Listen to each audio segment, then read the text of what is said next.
Binawi ni Atty. Jude Sabio ang inihahing tinatawag na communication sa International Criminal Court laban kay Pangulong Duterte. Katutok si JP Soriano.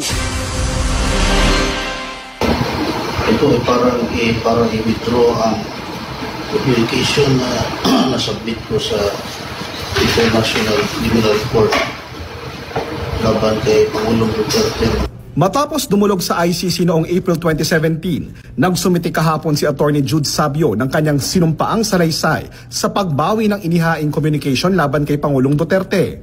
Dahil hindi ko masigmura ang ginawa ni Senator Trillanes at mga kasama niya sa LP-led opposition sa ginawa nila sa Bikoy na kapalpakan na gumawa sila ng mga kalukuhan laban kay Pangulong Duterte. Napagtanto rin daw ni Sabio na walang kontrol at kapangyarihan ng oposisyon sa sitwasyon pati sa laban sa extrajudicial killings.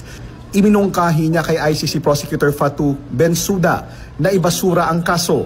Sabi naman ng Malacanang, kapag daw inusig na ng konsensya lalabas ang katotohanan, dapat daw mapagtanto na ng ICC na ginagamit ito para masira ang reputasyon ni Pangulong Duterte at mapabagsak ito sa pwesto.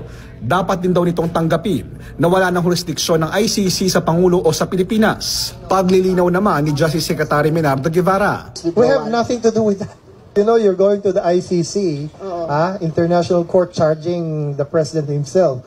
And then you will have to backtrack. So what is this? Just a political game?